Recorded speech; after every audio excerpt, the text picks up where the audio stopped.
On 9/12, we have the ability to move on, a decision that we can move on from 9/11. 9/11 was a terrible, tragic act. 3,000 people died needlessly, senseless, barbaric. But we can decide to move on. We can decide to move on and not repeat the mistakes we made and make better decisions going forward. We lost 3,000 people on 9/11. We've also lost, since then, 30,000 women due to domestic violence. We've lost over 10,000 people due to gang violence. We've lost 800,000 people to car accidents, 1 million people to drugs and alcohol, and almost 3 million or more people to obesity and diet-related deaths. Why the focus on the 3,000? Why so much focus and energy devoted to the 3,000? It's not because of the numbers. It's not even because of the property damage. We have natural disasters that damage more. 3,000 people die every week from cigarettes. It's not the numbers, it's what it did to us emotionally. It's what it did to us and our American psyche.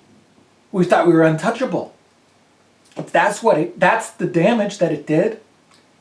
So we based decisions on emotion.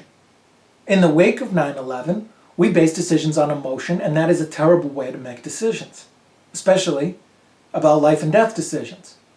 Look what we did. 2 wars, ill-conceived, without a constitutional purpose. One war in a place that didn't even have anything to do with 9/11, the other where the perpetrators still run free.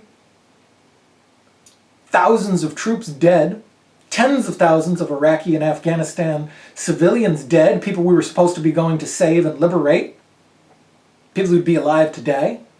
$900 billion of our money, when our economy is floundering, spent, that we will never have back. People out of work while we're spending hundreds of billions of dollars on wars with no purpose. An encroachment on our civil rights, creation of the Patriot Act, Homeland Security, giant bureaucracies that drain our treasury and increase government interference in our rights, Americans being held locked up without probable cause or due process, search and seizure, lack of free speech. The terrorists can't win. They can't win by killing 3,000 people any more than cigarettes can destroy America. Any more than gangs can destroy America. You don't hear anybody say that gangs are going to destroy America. They've killed more people than terrorists. Terrorists can't win. Even if they attacked us every single day for 3 years, they couldn't win. Just as the Nazis didn't win when they did a 9/11 scale attack every single day for the better part of 3 years on Great Britain. Great Britain prevailed.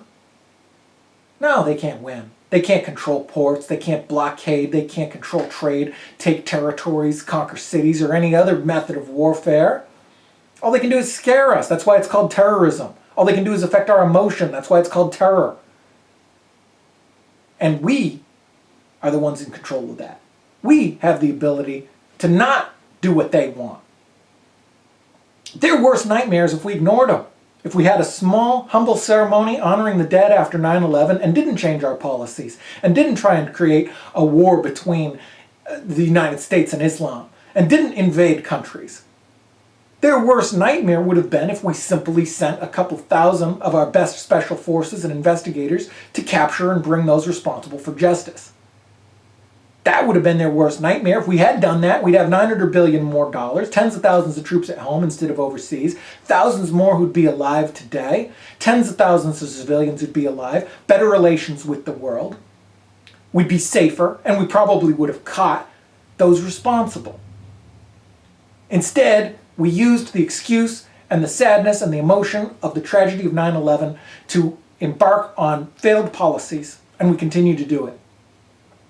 You really want to honor those who died? Don't use them as an excuse to pursue failed policies. The best thing we can do as Americans is focus on what makes us great. Our Bill of Rights, our freedoms, our tolerance. We are more divided than we were a week after the attacks. Islamophobia is at all-time highs. We have people in America who are having their house of worship burned down because of their religion. People who are being asked to move. because of their religion. That's un-American. They can't win, but we can lose.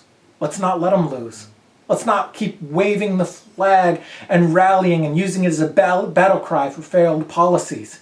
Instead, let's put it in perspective where it should be, as a horrible and tragic act, just like gang violence, domestic violence, and many other things plaguing our society, and look to the way to solve it.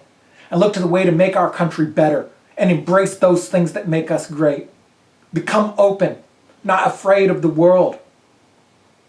Capture and kill those responsible, but move on as a nation. Honor the fallen, but move on as Americans. Make ourselves a shining example, as we have been in history, like when we landed on the moon and the whole world looked to us as a beacon of innovation. That's what we can do. That's our choice on 9/11 and the choice on 9/12, to move forward for a better America and a better world.